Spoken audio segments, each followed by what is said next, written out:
My name is Frank Dixon Mugyenyi, and I'm the Executive Director for Minerals Africa Development Institution. Within the framework of the United Nations General Assembly and under the Science Summit, which was held in September as part of the United Nations General Assembly, MADI is yet again bringing to you a session, a discussion, which will be virtually, and it will be looking at African leadership for African development through sustainable mineral resource exploitation, looking at innovation, regulation, and investment in Africa. And the session will be held on the 25th of October 2022 at 2 p.m. Central European Time. And now I would like to bring you briefly what the session will entail.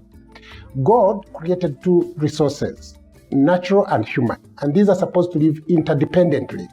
But the way they live interdependently to ensure that they feed into the needs of the human needs for today without jeopardizing the needs of the next generation is ensuring that there is innovation and that the resources are regulated, managed very well, and that there is investment that flows into it.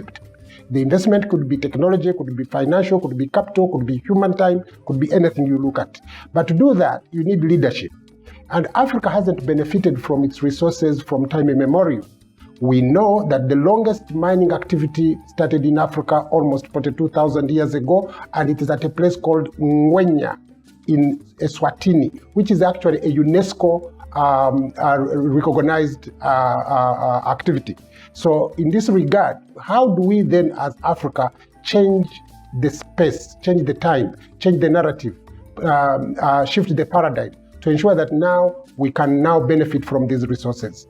To do this, we need to look at two things that we have to be working again with each other.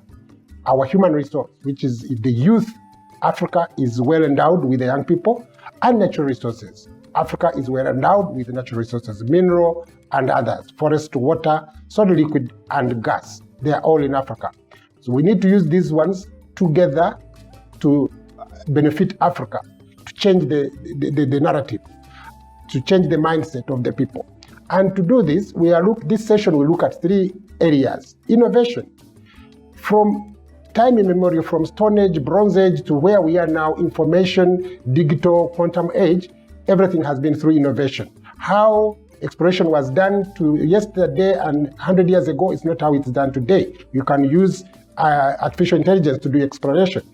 Then regulation. Regulation means how do we manage our resources as Africans, but also how do we ensure that we are doing it within the framework that is acceptable internationally and globally.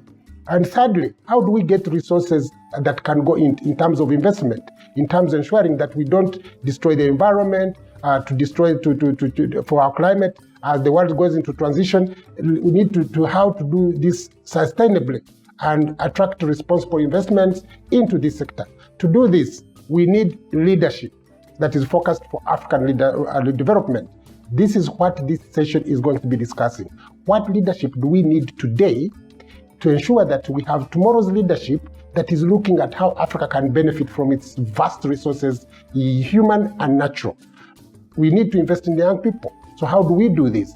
Please join us on the 25th of October 2022 at 2 p.m. Central European Time to listen to experts from Africa and beyond that will deliberate on solutions that can help African leadership for Africa's tomorrow's generation and development. Thank you.